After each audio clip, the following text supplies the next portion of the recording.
இன்றைக்கி சண்டே ஸ்பெஷலாக மட்டனும் குடல் கறியும் தான் ரெடி பண்ண போகிறேன். காலையிலேயே எல்லாம் வாங்கிட்டு வந்து வச்சாச்சு. இப்போ இதெல்லாம் சமைக்கிறதுக்கு வெங்காயம் கட் பண்ணிகிட்டு இருந்தேன். கையில் கட் பண்ண பொறுமை இல்லாதனால சாப்பரில் போட்டு நல்லா டக்குன்னு கட் பண்ணி முடிச்சாச்சு. நான் குடல் கறி வேக வைக்கும்போது எப்போவுமே அதுலேருந்து சூப் ரெடி பண்ணிப்பேன். சின்ன வெங்காயம், மிளகு இதெல்லாம் போட்டு சூப் ரெடி பண்ணுவேன். பாப்பா கோல்டு இருக்கனால இது கொடுத்தா நல்லா கேட்கும் அப்படின்றனால அவளுக்கும் கொடுத்துட்டு நாங்களும் எல்லாருமே அதை தான் காலையில் எடுத்துக்க போகிறோம். இன்றைக்கி எல்லாருமே கொஞ்சம் எந்திரிச்சது லேட்டு தான். அதனால் ஒரு 11:30 மணிக்கு சாப்பாடு ரெடியானால் போதும் அப்படின்ற மாதிரி ரெடி பண்ணிகிட்டு இருந்தேன். வாங்கிட்டு வந்ததுமே எல்லாம் உப்பு மஞ்சள் பொடியெல்லாம் போட்டு வேக வச்சு எடுத்து வச்சுட்டேன். அதனால் சமைக்கிறதுக்குமே கொஞ்சம் ஈஸியாக இருந்தது.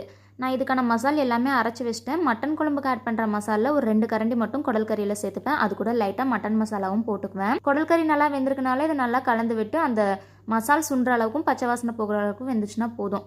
ஃபைனலாக கொஞ்சம் கொத்தமல்லியெல்லாம் தேங்காய் திருவெல்லாம் சேர்த்தோம்னா டேஸ்ட்டு சூப்பராக இருக்கும். ஒரு கெடா விருந்து போயிருந்தோம். அங்கே இந்த மாதிரி தான் குடல் கறி வறுத்துருந்தாங்க. அது வீட்டில் எல்லாருக்குமே பிடிச்சிங்கிறனால ரெசிபி அவங்ககிட்ட கேட்டு வந்து ட்ரை பண்ணியிருந்தேன். சூப்பராக இருந்துச்சு. நெக்ஸ்ட் வீடியோவில் பார்க்கலாம். பாய்.